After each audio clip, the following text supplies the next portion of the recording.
boyfriend. Now, the reason why Krishna enjoys this this girlfriend and boyfriend mood in Vrindavan is that this is considered a more intense kind of love.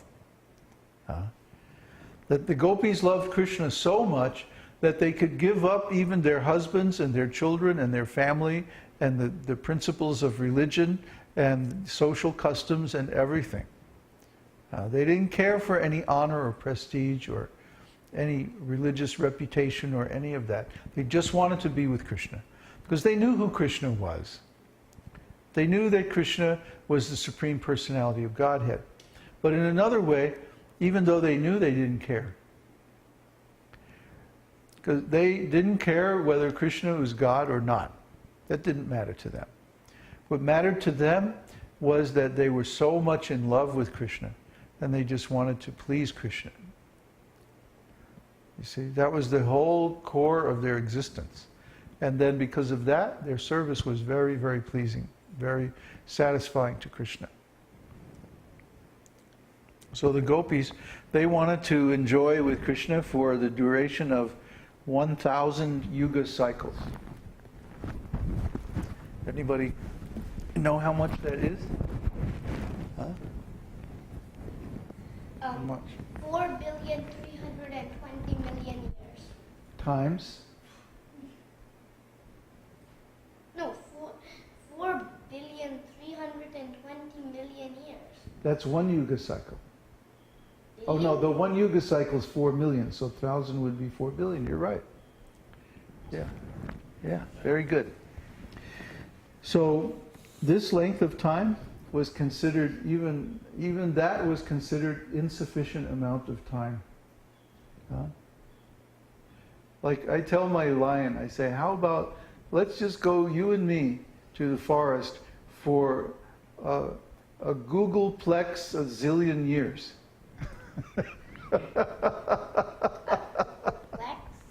A Googleplex.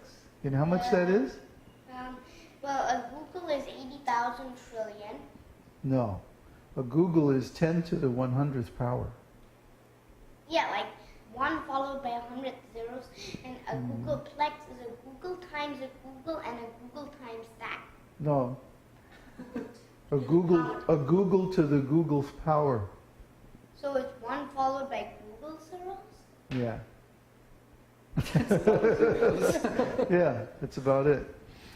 So that's a long time.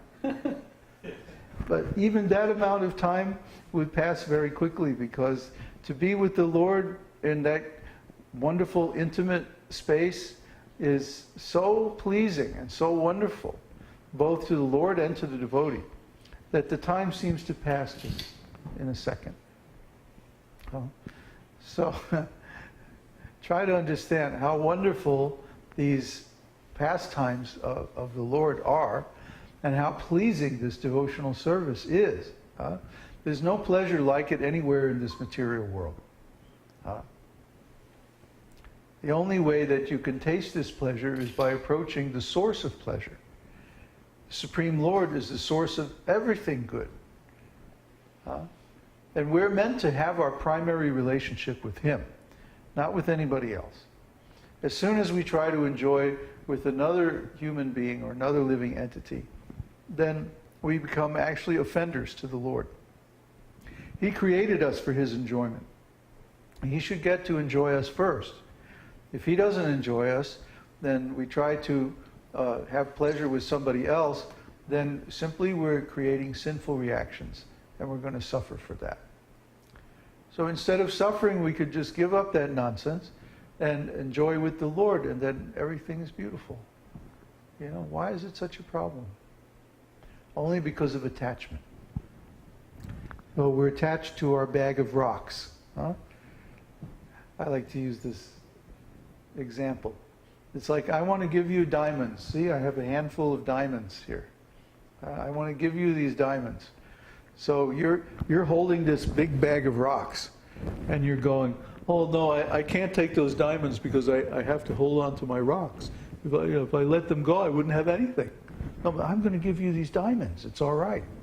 No, I've got my rocks, and they're my rocks, so that I'm going to hang on to that. Just like there's some devotees who were going to come to our festival here, and then suddenly they decided they're not going to come. And we don't know why. But somehow or other, I guess they thought their bag of rocks was more important. So, oh well. We're not affected either way by different people's ideas about us or their actions in relation to us. Try to understand.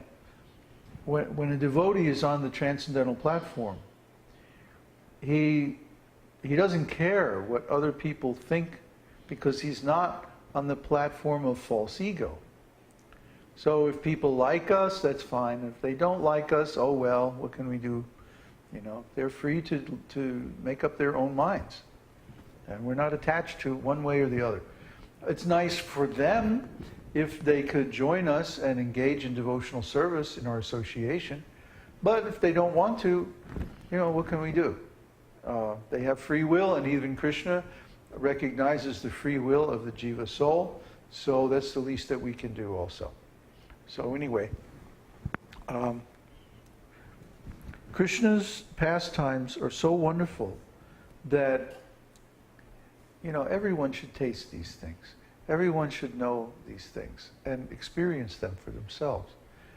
And then we can talk about what kind of devotional service you want to do and stuff like that. There's some place for everyone.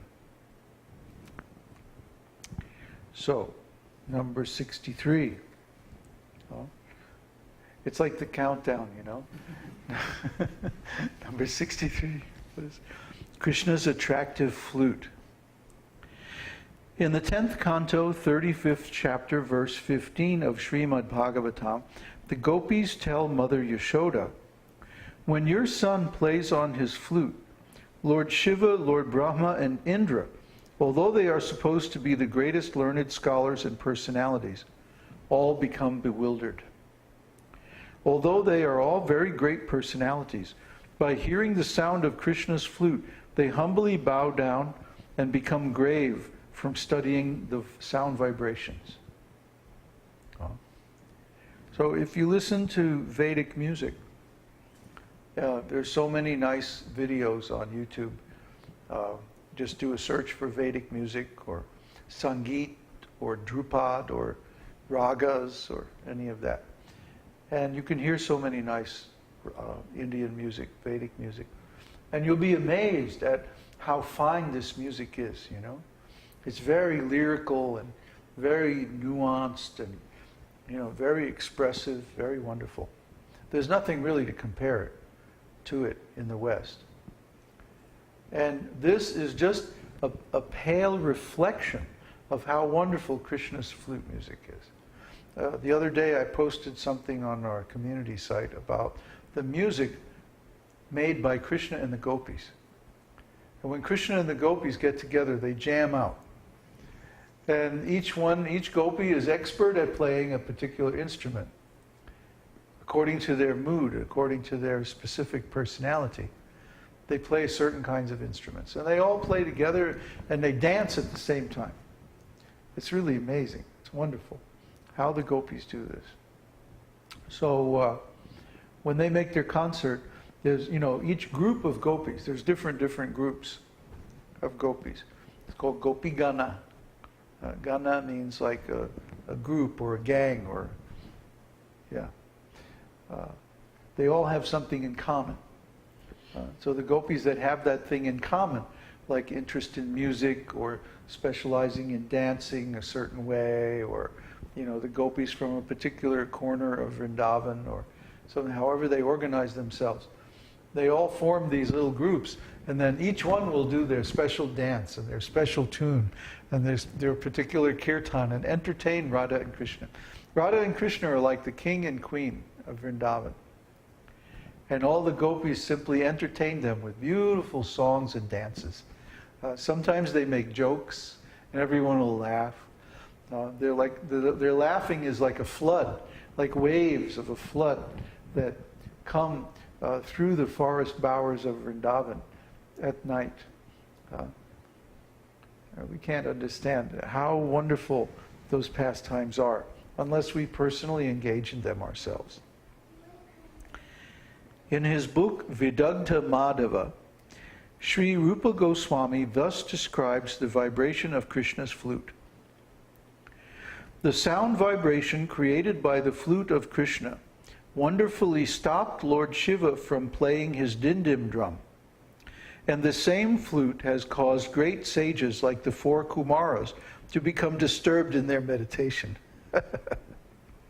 It has caused Lord Brahma, who was sitting on the lotus flower for the creative function, to become astonished.